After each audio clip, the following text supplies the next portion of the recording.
आणि उपस्थित राज्यभरातून आलेले प्रमुख, सगळे आपले सगळे मुस्लिम बांधव आणि पत्रकार मित्रांनो,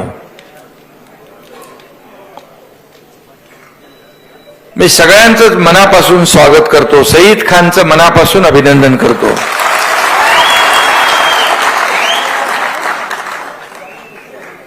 मला वाटतं आपलं युती सरकार सत्तेमध्ये आल्यानंतर हा एवढा मोठा मुस्लिम समाजाचा मेळावा पहिल्यांदाच होतोय. पहली बार हो रहा है ना इतना बड़ा, इसलिए मैं आपका तहे दिल से स्वागत करता हूं.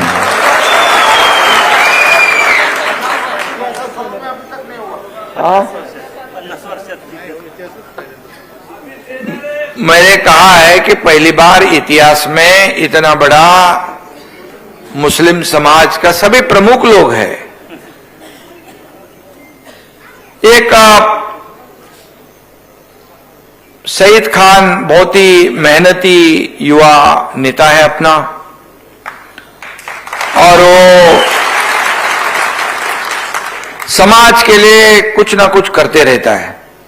मैंने देखा उसको कि जब मेरे पास काम लाता है तो सिर्फ मुसलमान समाज का नहीं लाता है, उसमें हिंदू भी होते हैं, सभी समाज के लोग रहते हैं. इसको ये करना है, उसको वो करना है, इसको ये मदद करनी है.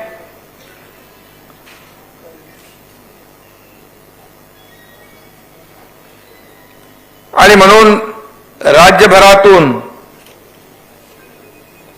या ठिकाणी 300 पदाधिकारी या ठिकाणी आलेले आहेत.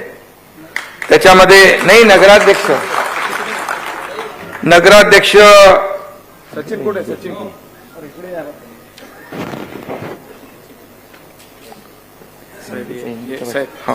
सगळे टोटल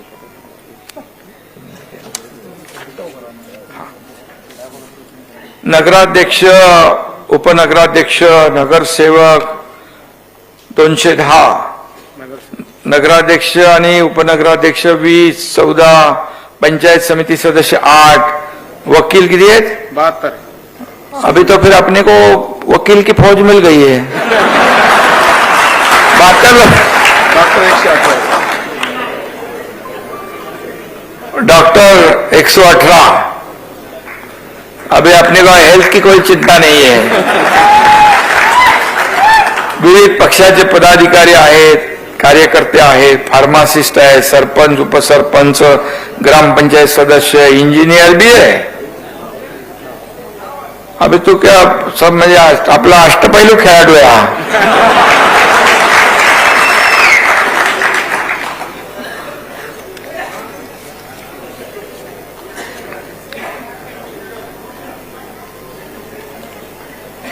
अभी हम लोग सभी इस राज्य में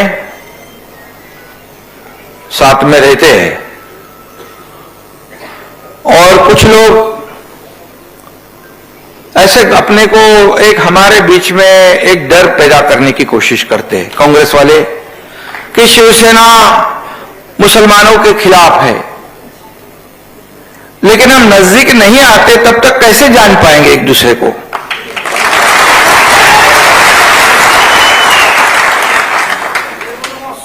आज छत्रपति शिवाजी महाराज के जमाने से हम देखेंगे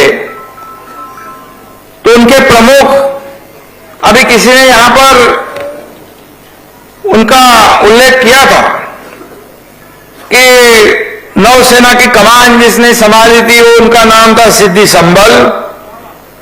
जब आगरा में नजरकैद शिवाजी महाराज थे तब उनको बाहर निकालने वाले थे मदारी मेहतर, और गुप्तचर विभाग के प्रमुख थे सचिव मौलाना हैदर अली. महाराज के शस्त्रागार की सुरक्षा के प्रभारी इब्राहिम खान, और छत्रपति शिवाजी महाराज जी ने हजरत बाबा याकूब थोरवाले को जिंदगी भर पेंशन देने का ऐलान कर दिया था। ये उस जमाने से हम साथ में है। शिवाजी महाराज जी का कहना था कि ऐसे सभी लोगों को साथ में लेकर एक हिंदवी स्वराज्य का निर्माण करना हमारे राज्य में, जैसे मराठी में कहते हैं, रयतेच्या भाजीच्या देठाला पण हाथ लागू देता कामाने, मतलब गरीब जनता को किसी बात की तकलीफ नहीं होनी चाहिए। और उनका यह भी स्पष्ट आदेश था कि किसी भी परिस्थिति में मुस्लिम महिलाओं और बच्चों के साथ बिल्कुल दुर्व्यवहार नहीं होना चाहिए, ये भी आदेश था। मस्जिदों और दरगाहों की, मंदिरों जैसी उन्होंने सुरक्षा की थी। कल्याण के सूबेदार की बहू का तो आपको मालूम है, उसको पूरा आदर सम्मान के साथ उन्होंने अपने घर भेज दिया। ये छत्रपति शिवाजी महाराज जी का इतिहास। और हमारी सरकार भी, शिवसेना भारतीय जनता पार्टी की युति की सरकार, महायुति की सरकार, छत्रपति शिवाजी महाराज जी के आदर्शों पर चलने वाली सरकार है। और इसलिए आपको चिंता करने की आवश्यकता नहीं है। मुझे याद है बकरा ईद की जब बैठक थी, शहीद भाई भी बहुत से मौलाना लोगों को लेकर आए थे। उनसे पहले एक बैठक हुई थी, उन आने से पहले एक बैठक, बाद में शहीद खान और आप कई लोग इसमें भी होंगे। उस बैठक में मैं भी था, उप मुख्यमंत्री देवेंद्र जी थे, क्यों गृह मंत्री है वो। और मुसलमानों के दिल में एक चिंता थी, डर था, क्या होगा क्या होगा, कैसे होगी हमारी बकरी ईद। और जब एक एक मसला सामने आया तो कुछ लोगों ने कहा पहले बकरा कटवाने के 20 रुपए थे, अभी 200 रुपए कर दिए। मुझे मालूम था हमने नहीं किए थे। मैंने बोला भाई किसने किए? बोले महाविकास आघाड़ी ने किए। आप बोले थोड़ा बढ़ाएंगे तो चलेगा। मैं बोला कितना बढ़ाने का? थोड़ा बढ़ा दो। आपको यकीन के साथ मैं कहता हूं कि 20 रुपए के 20 रुपए रख दिए हमने। बोले फार्म हाउस के अंदर के बकरों को भी हमें बहुत तकलीफ होती है, लाने में दिक्कत होती है, वो भी हम लोग ने अलाउ कर दिया। बोले गाड़ियां पकड़ते, पुलिस को हमने सख्त सूचना दे दी कि बगैर शासकीय हमारी एजेंसी के बिना कोई भी ऐसी गाड़ी को पकड़ने का काम ना करे। ये उनके सामने, वो तो उनको विश्वास ही नहीं था कि ये सरकार ऐसा निर्णय लेगी। क्योंकि देखिए हमारी सरकार बाला साहब ठाकरे जी के विचार की है। हमारी सरकार बाला साहब ठाकरे जी ने विचार किए थे देशभक्त के, राष्ट्रभक्ति के। आप सब लोग देशभक्त हैं, आप हिंदुस्तानी राष्ट्रभक्त हैं। और बाला साहब ठाकरे जी का खुला कहना था जो हमारे देश को मानते हैं, हमारे राष्ट्र को मानते हैं, वो हमारे हैं, वो हमारे हैं। और इसलिए हमने वो सब जानबूझ के एक दरार पैदा करने की कोशिश करते हैं। आपको ये भी मैं बताऊंगा, जब हमारे कितने लोग ऐसे हैं, कितने नगर सेवक हैं कि वो मुस्लिम समाज के हैं, शिवसेना के साथ है, वो शिवसेना के धनुष बाण पर चुन के आए हैं। मुझे याद है ये छत्रपति संभाजी नगर वाले जो चुनाव था विधान परिषद का, तो अब्दुल सत्तार ने 120 मुस्लिम समाज के नगर सेवक के वोट हमारे कैंडिडेट को दिए थे। कितनी जगह पर। और जब युति की सरकार पहले थी 1995 में, तभी साबिर शेख ये तो हमारी सरकार में मंत्री थे। और आज भी हमारी इस सरकार में मौजूदा सरकार में भी अब्दुल सत्तार जी मंत्री है। क्या है हमारे दिल में कुछ फर्क है? अगर होता तो हम करते उनको मंत्री। लेकिन ये डर पैदा करना, ये दरार पैदा करना और वोटों की राजनीति में एक दूसरे से दूर रखने का काम करना, ये कांग्रेस कितने सालों से कर रही है। आज मैं ये भी कहूंगा, भारतीय जनता पार्टी में भी मैं शायद एक मुस्लिम मंत्री थे, क्या नाम है उनका?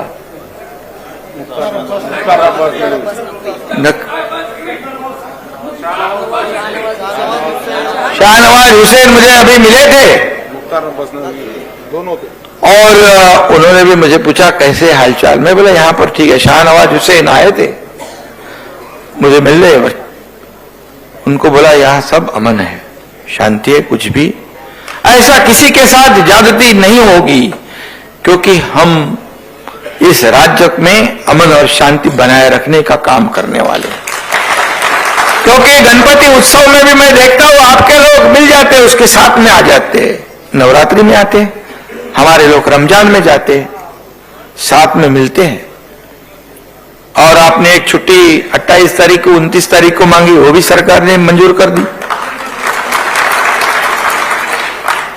तो ये जो है, ये सिर्फ और सिर्फ जब तक हम करीब नहीं आते, आपको बताऊंगा मैं, जब दंगे होते दंगे जो देखो, उसमें हिंदू भी होते, मुसलमान भी होते, लेकिन ये मुंबई थाने में जैसे मंदिरों की रक्षा की, वैसे आपके मस्जिदों की भी रक्षा करने का काम हमारे लोगों ने किया।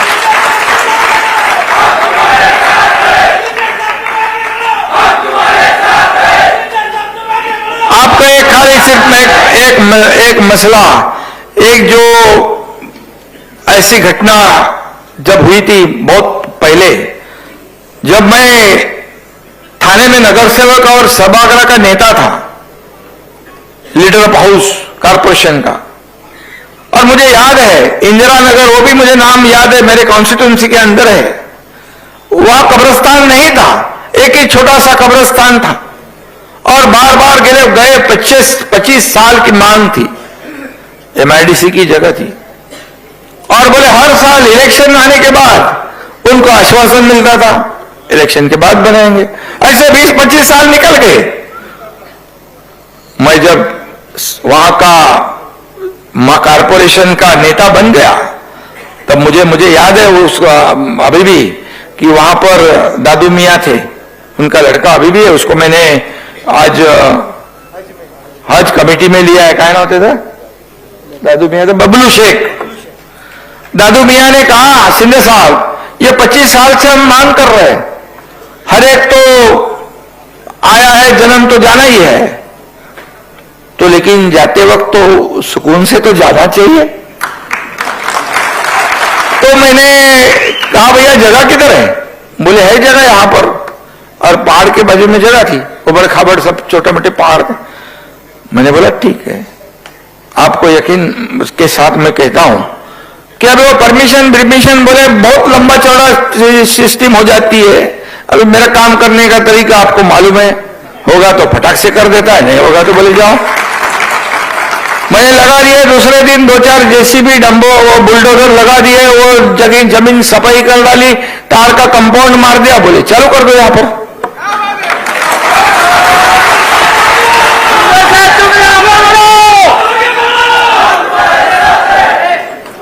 आप जाके देख सकते हो, अभी तो एकदम बढ़िया बना दिया है, पूरी दीवार, अंदर पानी, ये वो सब।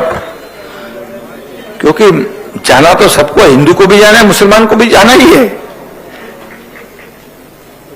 तो ये सब बातें जो है, जब उनको पता चला कि जब कांग्रेस ने हमें इतना साल गंडाया, बोले हर साल देते, इलेक्शन के बाद देते,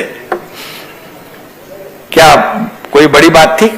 मुझे याद है उस वक्त मुझ पर एक केस भी हो गई, MIDC ने ठोक दी, बोला एक क्या और 2-4 ठोको, कुछ प्रॉब्लम नहीं है मुझे। तो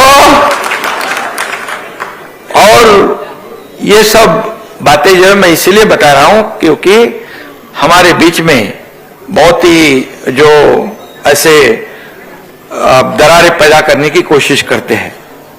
कितनी बात कहूं मैं, जैसे अटल बिहारी वाजपेयी जो थे प्रधानमंत्री, तभी एपीजे अब्दुल कलाम राष्ट्रपति थे, ये भी याद है आपको। तो ये कैसा फर्क है, क्या है? और हर एक जो काम करता है, अभी शहीद भाई काम कर रहा है, क्या उसका जाति पाति को किसी ने पूछा है? हमारी पार्टी के अंदर जो काम करता है वो आगे बढ़ता है, जात पात धर्म कुछ नहीं। बाला साहब ठाकरे जी का भी यही हमारे को सीख थी, उनका भी यही मूल मंत्र था। आदमी को पद देने के बाद उनको मालूम पड़ता था ये जाति का है करके। तो उनके विचार वाली हमारी सरकार जो है, बाला साहब ठाकरे जी के हिंदुत्व की विचार वाली सरकार आगे बढ़ाते समय अन्य धर्म जो है उनका भी आदर सम्मान करना हमारे को बाला साहब ठाकरे जी ने सिखाया है। और इसीलिए आप चिंता करने की आवश्यकता नहीं। अभी एक ही बात हाल की मैं बताऊंगा, हमारे आदरणीय प्रधानमंत्री नरेंद्र मोदी जी यह मुंबई में आए थे, एक बड़ी स्कूल बनी थी, एक बड़ी बोरा समाज की एक बड़ी स्कूल थी, उसमें गए। उन्होंने कहा फर्क समझा, नहीं समझा। अभी मन की बात में मैं देखा कितने मुस्लिम समाज इकट्ठा होकर उनकी बात सुनते हैं, क्योंकि उन्होंने कभी भी जब देना है तो इसको देना है, हिंदू को देना है, मुसलमान को नहीं देना, ऐसा नहीं करते हो। गिन गिन के समझ के चुन के नहीं देते हैं, जो देना है सबको। आज किसानों के लिए हम लोगों ने जो निर्णय लिया है, जो आदरणीय प्रधानमंत्री जी के 6,000 रुपया साल का किसान को मिलता है, उसमें सभी लोग होते हैं क्या? थोड़ी मुसलमान को अलग करते हैं हम? जो 6,000 रुपया फिर सरकार ने भी उसमें डाल दिए। अभी 12,000 रुपया किसान को मिलेंगे, 12,000 रुपया सालाना। 1 रुपया में ये पीक बीमा जो है जब किसान भरते थे, अभी हमारी सरकार ने वो भी बंद कर दिए। पीक बीमा योजना जो है वो हमारी सरकार पैसे भरेगी, किसान सिर्फ 1 रुपया भरेगा। ये सरकार ने किया है। अभी एसटी में भी जब महिलाएं जाते हैं, क्या थोड़ी उसमें क्या हिंदू जाते हैं, सभी लोग महिलाएं जाती है, उसमें कुछ फर्क किया है? 50% में जो 500 रुपया टिकट है 250 रुपया में जाती है। महिला बहनें खुश है। अभी महिला बचत गढ़ जो है वो भी हम लोग बहुत ही मजबूत कर रहे हैं, और मेरे ख्याल से आपको बताऊंगा मैं कि 2,800 महिला बचत गट हम मुस्लिम महिलाओं के कर रहे हैं। 2,800 महिला बचत गट।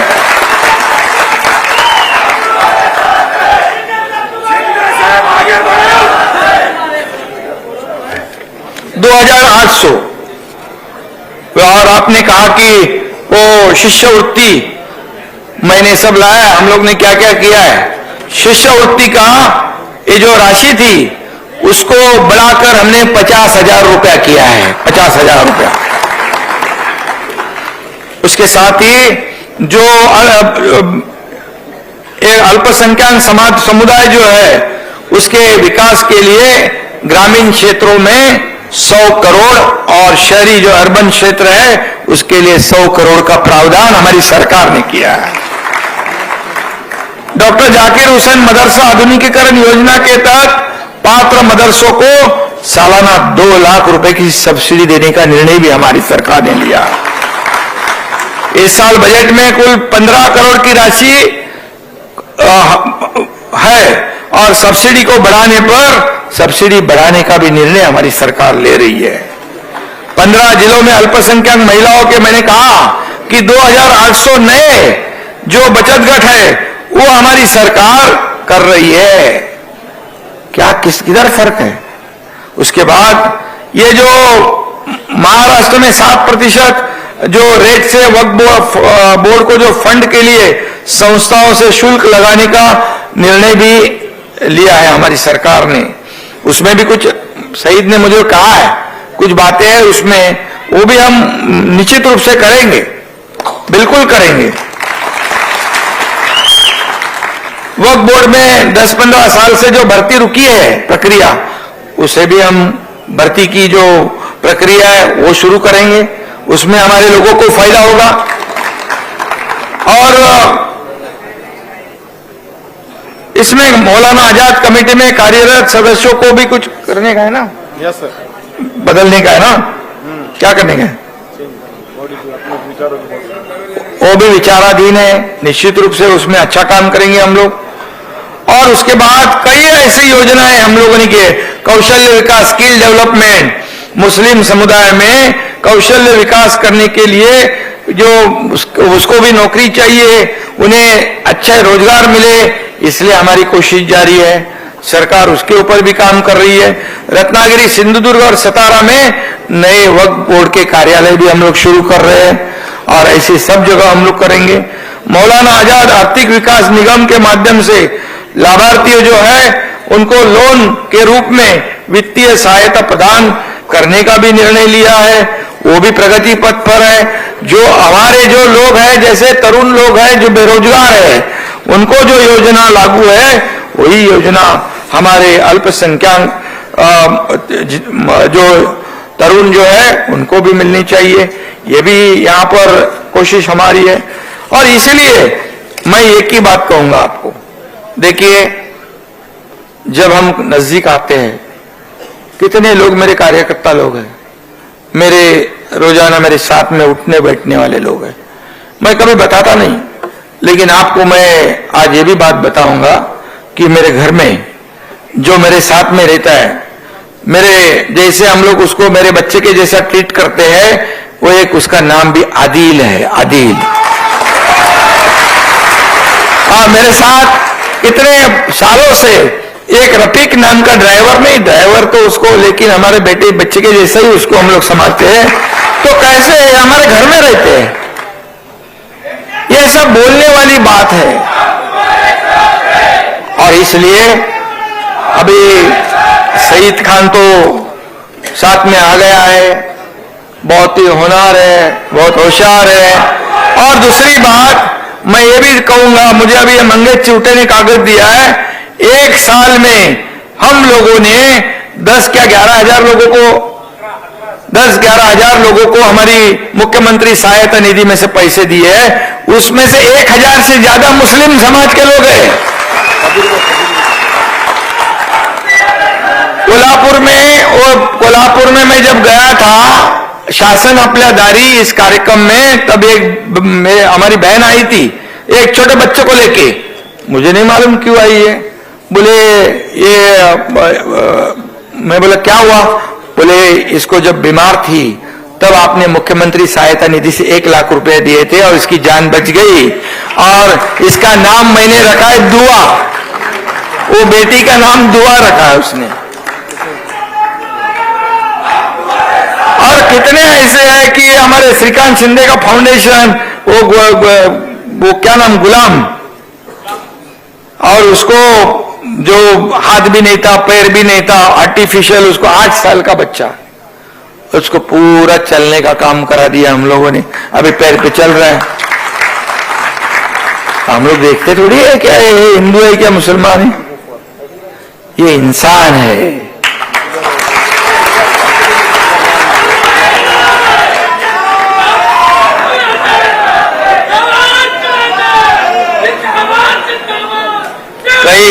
कई ऐसे उदाहरण है, मैं बहुत दे नहीं पाऊंगा। महाड़ में जब एक्सीडेंट हुआ था, महाड़ में, मालूम है आपने सुना पढ़ा होगा, महाड़ में एक बिल्डिंग गिर चुकी थी। मैं वहां खुद गया था, मैं शायद नगर विकास मंत्री था, मैं वहां गया था, मैंने देखा वहां पर वहां के परिवारों की हालत देखी। और उसमें 2 बच्चे थे, एक का नाम था मोहम्मद शेख नाग और मोहम्मद बांगी, ये 2 बच्चे थे, उनके माँ बाप भी नहीं। उनके नाम पर अभी क्या करें, अभी इसका क्या होगा आगे? मैं शायद एक का पिताजी था, उनको मैंने हमारे श्रीकांत शिंदे फाउंडेशन के नाम से 10-10 लाख रुपए की डिपॉजिट कर दी। और उनको स्कूल में किधर डाला आपको मालूम है? पंचगनी में, हॉस्टल में, अच्छे स्कूल में हमने डाल दिया, पंचगनी में, महाबलेश्वर में। ये ऐसे कई उदाहरण है, कई मिसाल है। और इसलिए हम आज बहुत ही शहीद भाई ने काम अच्छा किया है, बहुत कुछ इधर सब लोगों को इकट्ठा किया है। कई यहाँ पर आपके सब मांगे भी है, और इतना ही मैं कहूंगा, मैं खुलासा इसमें नहीं करना चाहता हूँ। एक अपन बैठक लेंगे शहीद भाई, इस बैठक में जितने फटाफट छूटने वाले विषय फटाफट छुटवा देंगे। इसको पॉलिसी डिसीजन है, उसको पॉलिसी डिसीजन में डालेंगे, क्योंकि यहां पर देखता हूं, करता हूं, बकता हूं, अकता हूं, मैं नहीं करता हूं, होने वाला है तो कर डालता हूं।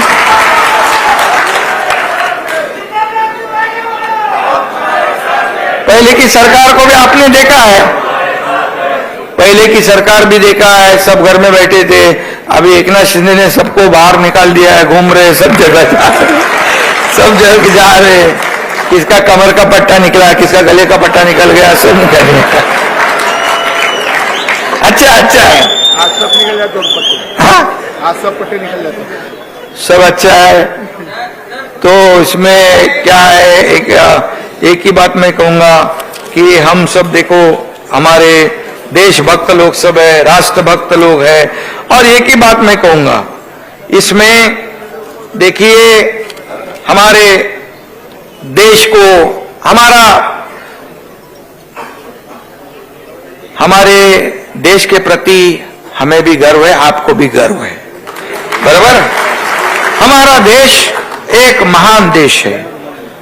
भारत देश इस दुनिया में उसका एक अलग वजूद है, एक अलग नाम है। तो हम लोग देखते हैं कि हमारे देश का नाम आज पूरी दुनिया में रोशन हो रहा है। आदरणीय प्रधानमंत्री जी ये भी कभी जात पात धर्म कुछ नहीं देखते, उन्होंने भी हमारे दुनिया में हमारे देश का नाम रोशन किया है। जैसे देखो, बड़े बड़े देश की जो अर्थव्यवस्था भी है वो डगमगा गई है, चरमरा गई है, गिर गई नीचे, लेकिन हमारे देश की अर्थव्यवस्था बनाए रखने का भी नहीं और बढ़ाने का काम हमारे आदरणीय प्रधानमंत्री जी ने किया है। ये हकीकत है। तो हमारे लिए, हमारे देश के गौरव है। हमारे देश के लिए देखो, बाबा साहब क्या कहते थे, ये हिंदुस्तान है, ये भारत है, और इस भारत का गुणगान करने वाला ये सच्चा मुसलमान हमारा है। यहाँ रहने के बाद जो पाकिस्तान की वाह करे तो कैसे चले, वही तो हमारे दुश्मन है, बराबर है। वो भी आप जानते हैं, मैं भी जानता हूं। और इसलिए सच्चा मुसलमान जो है ये देश के प्रति बहुत ही वफादार है, अपनी जान को कुर्बान कर देता है। और यही तो हमारी हिंदू और मुसलमान जो है, अभी हम देखते हैं कि कुछ भी होता है, कभी किसी को खून चाहिए, किसको क्या चाहिए, क्या हमारे में क्या फर्क है? एक ही तो है। हम कब एक दूसरे को जब खून ब्लड डोनेट करते तो क्या देखते, क्या ये हिंदू को जाने वाला या मुसलमान को जाने वाला, ऐसे कुछ देखते हैं अपन? जान बचाने का काम हम लोग करते हैं, लेकिन हमें दूर करने का जो काम करते हैं उनसे सावधान रहना चाहिए।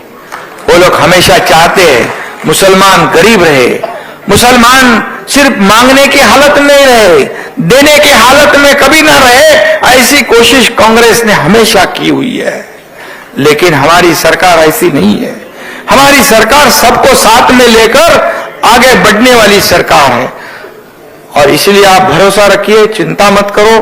कोई लोगों क्या मतलब बकरा ईद हो, रमजान हो, सब हम लोग त्योहार जो है साथ साथ में मिलकर हम लोग मनाते हैं।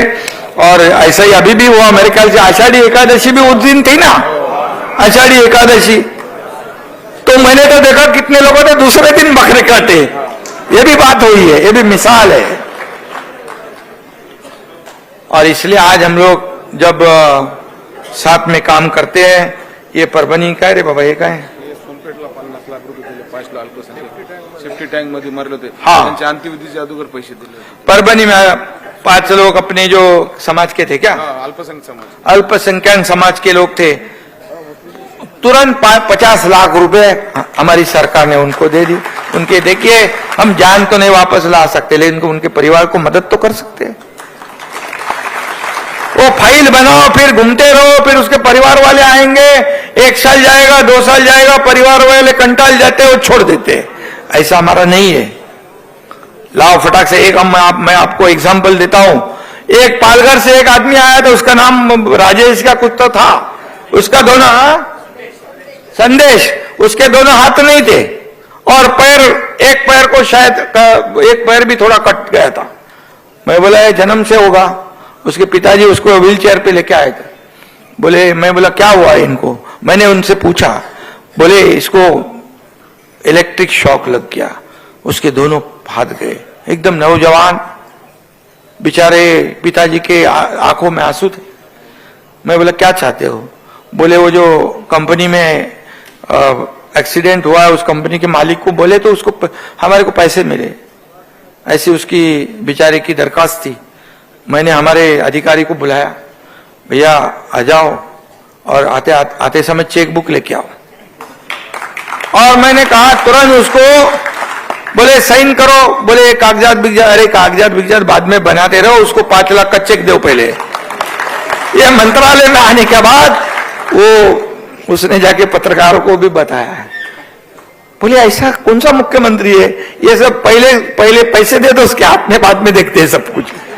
अरे देना है तो दे दो, उसको रखड़ा के क्यों दे रहे हो?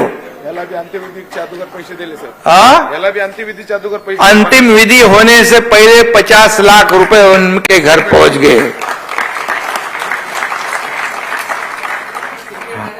आज हमारा शासन अपलेदारी, सिंदखेड राजा, हाँ उसको भी दिए ना, उसको भी 5-5 लाख रुपए दिए। मैं बोला अभी ये देते तो रहे। मैं बोला है कि नहीं अपने बाकी गले में पीछे खा ले।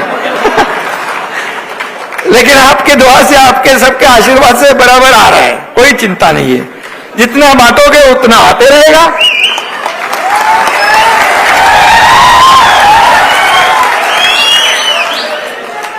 क्योंकि हमारी नियत साफ है, हम देने वाले हैं, हम लेने वाले नहीं, देने वाले हैं। देते देते यहां तक पहुंच गए हैं, लेने वाले घर बैठ गए।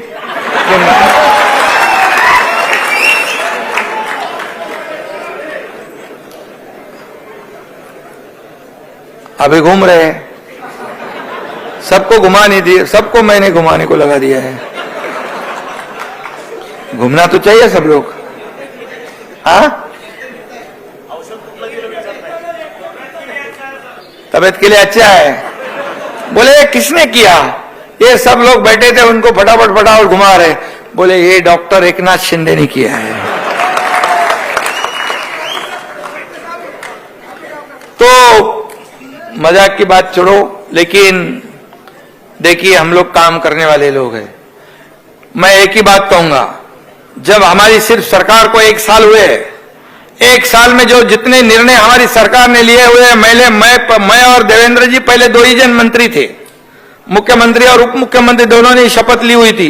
पहले दिन के कैबिनेट से आप अगर देखोगे तो कल तक के कैबिनेट में जितने भी निर्णय लिए, ये महाराष्ट्र के जनता के हित के निर्णय हमने लिए हैं। महाराष्ट्र की जनता के जीवन में बदलाव आए, उनका जीवन सुखी हो जाए, संपन्न हो जाए, बाकी दूसरा कोई एजेंडा हमारा नहीं है। आज कितने इंफ्रास्ट्रक्चर के प्रोजेक्ट शुरू है, आज देख रहे आप कितने सब बंद पड़े थे। हमारी सरकार स्थापित होने से पहले सब कार्यक्रम बंद था, कोविड के नाम पे सब बंद। मेट्रो का काम बंद, मुंबई में देखते हो मेट्रो का काम शुरू हो गया। मेट्रो 2, मेट्रो 7 का उद्घाटन हो गया, प्राइम मिनिस्टर साहब आए थे। नागपुर से कई लोग आए होंगे, नागपुर समृद्धि हाईवे जो हमने कर दिया, उसका काम बंद था। नागपुर से लोग आए होंगे। आज नागपुर से मुंबई सिर्फ 7 घंटे में आदमी पहुंच जाएगा, 7 घंटे में। अभी सुबह अगर हमारा किसान हमारी उसका जो भी अनाज है लेके आएगा, तो सुबह निकले तो तीसरे दिन पहुंचता था, आज सुबह निकले तो शाम को पहुंच जाएगा। इतना तेज वो पहुंच जाता है। डेवलपमेंट है, विकास है, और विकास के सब प्रकल्प जो है हम आगे बढ़ा रहे। जब कोई भी लड़की का जन्म होता है 5,000, उसके बाद स्कूल में जाती है 7,000, 7वीं में जाती है 7,000, 18 साल का होती है तो 75,000, ऐसा 1 लाख रुपया वो लड़की को देने का निर्णय भी हम लोगों ने लिया है। ये हमारी सरकार, जैसे मैंने कहा, बचत गट को हम लोग सक्षम कर रहे हैं, उसमें कोई भेदभाव नहीं। सभी समाज की महिलाएं इकट्ठा होकर बचत गट का निर्माण करें। उनको कोई उनके जो के वस्तु है जो बनाएंगे उसका मार्केटिंग ब्रांडिंग करने का काम भी हमारी सरकार करेगी। उनको बिक्री करने का जो ये है आउटलेट, वो भी देने का काम हमारी सरकार कर रही है। और इसलिए ये हमारी सरकार आम आदमी की सरकार है, और इसलिए मैं भी आम ही आपके जैसा ही है। मुझे आपने पहले भी देखा होगा, आज भी देख रहे हैं, कुछ फर्क है?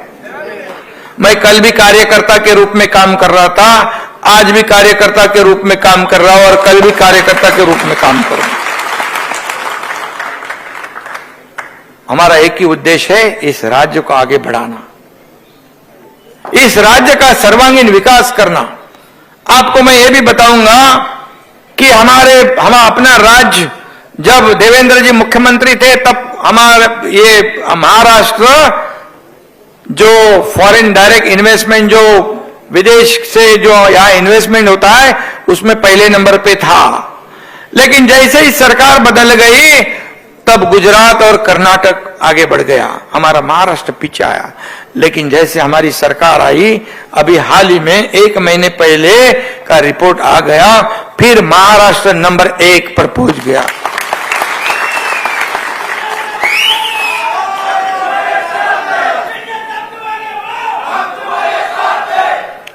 और इसलिए कुछ लोग बोलते हैं नसीब का फल है, मुझे नसीब से कुछ होता है। अरे नसीब, मेहनत करना पड़ता है, मेहनत करना पड़ता है, मेहनत के बिना कुछ नहीं है। और नसीब से एक आध बार मिल जाता है, बार बार नहीं मिलता है, वो भी गुमराह करके, ऐसा नहीं होता है। बाबा साहब ठाकरे जी हमारे जो कहते थे कि मेहनत करो, संघर्ष करो, और नौकरियां क्या मांगते हो, नौकरियां देने वाले भी तैयार हो जाओ। वही हमारी सरकार भी कर रहे हैं। और इसमें आपको मैं एक शेर मुझे याद आया है, वो बताना चाहता हूं। खुदी को कर बुलंद इतना, हर तकदीर से पहले खुदा बंदे से खुद पूछे, बता तेरी रजा क्या है।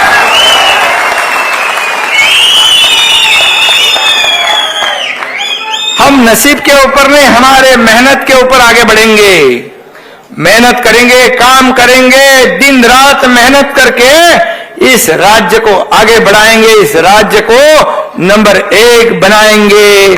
और इसलिए हम साथ में मिलकर काम करेंगे। ये डबल इंजन की सरकार है, निश्चित रूप से हमें केंद्र का भी सपोर्ट है, और हम साथ में आगे मिलेंगे तो सब समाज का, सभी मजहब को इसका फायदा होगा। इतना ही मैं कहूंगा, इतना ही मैं आपको आश्वस्त करना चाहता हूं। और शहीद खान को मैं बहुत बहुत धन्यवाद देना चाहता हूं कि एक बहुत अच्छी शुरुआत आपने की हुई, एक नौजवान एक आगे बढ़ा है, उसके पीछे आप पूरी ताकत से खड़े रहिए, बिल्कुल। और